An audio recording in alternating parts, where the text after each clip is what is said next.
Okay. Hello everyone, welcome to ABN Andhrajyothy. Right now మనం వచ్చేసాము Telugu artist అసోసియేషన్కి జరుగుతున్న ఎలక్షన్స్ చాలా వేడివేడిగా జరుగుతున్నాయి. 3 ప్యానల్స్గా విడిపోయి ప్రతి ఒక్కరు కూడా ఎవరు ప్యానల్ గెలుస్తుందా అని చాలా క్యూరియస్గా ఎదురు చూస్తున్నారు. ఇప్పుడు మనతో పాటు సెల్వరాజు ప్యానల్ నుంచి ద ప్రెసిడెంట్గా పోటీ చేస్తున్న సెల్వరాజు గారు ఉన్నారు. ఆయనతో మాట్లాడేద్దాం. Hello sir.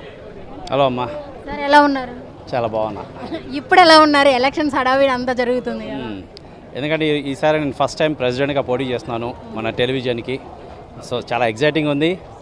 ఫస్ట్ టైం మంచి ఎక్స్పీరియన్స్ కూడా ఉంది. సో హోప్ గెలుద్దామని అనుకుందాము. ఎవరైనా కూడా గెలవటానికే చేస్తారు. సో నేను అలాగే గెలుద్దామని చాలా 100% పోటీ ఇస్తున్నాను. ఇంకా గాడ్ ఇది నిర్ణయం వస్తే చాలా మంచిది, రాకపోతే కూడా ఓకే ఫైన్. ఎందుకంటే ఇది ఒక ఎక్స్పీరియన్స్ లాగా ఉంటుంది, మొదటిసారి కాబట్టి ఒక ఎక్స్పీరియన్స్ లాగా ఉంటుంది. నెక్స్ట్ టైంకి కొంచెము ఇది మనకి యూజ్ అవుతుంది.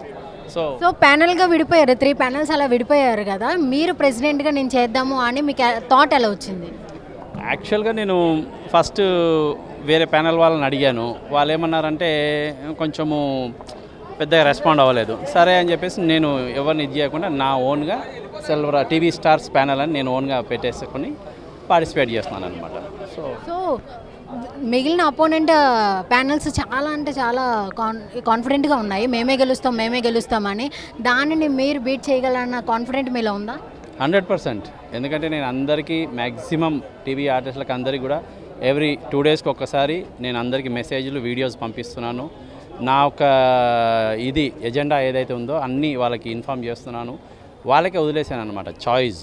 మీరు కరెక్ట్ పర్సన్ని ఎన్నుకోండి. రేపు పొద్దున మీకు ప్రతి మంచి చెడుల్లో మీ తోడు ఉండేవాళ్ళు ఒక లీడర్గా ఉండాలి, ఒక ప్రెసిడెంట్గా ఉండాలి. అది మీ చాయిస్. అది మేము పార్టిసిపేట్ చేస్తాము. ఎన్నుకునేది వచ్చి మీరు మాత్రమే. అది మీరు చూసుకోవాలి. కరెక్ట్ పర్సన్ని చూస్ చేసుకొని మీరు చూసుకోండి అని చెప్పి నేను ప్రతి వీడియోలో నేను అదే చెప్పాను అనమాట.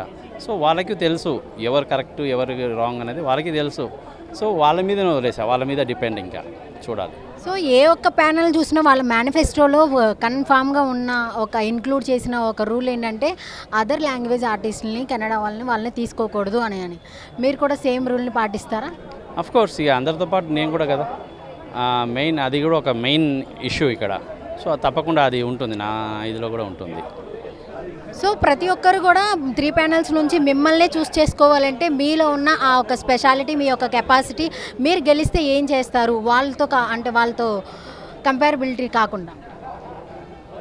నేను యాక్చువల్గా చెప్పే వాళ్ళలో కాదమ్మా, నేను చేసే వాళ్ళలో నేను ఎక్కువ మాట్లాడను. జనరల్గా అయితే నేను మొదటిసారిగా పోటీ చేస్తున్నానంటే అసలు ఇప్పటిదాకా నేను అసలు మా ఆర్టిస్ట్ అసోసియేషన్ ఎక్కడుందో కూడా తెలియదు నాకు. అలాంటిది ఈరోజు నేను పార్టిసిపేట్ చేస్తున్నాను. ఎందుకంటే కొంచెము పేద కళాకారులు చాలామంది పని లేకుండా చాలామంది బాధపడుతున్నారు. అవన్నీ చూసి నాకు కొంచెం ఇదే అనిపించింది అనమాట.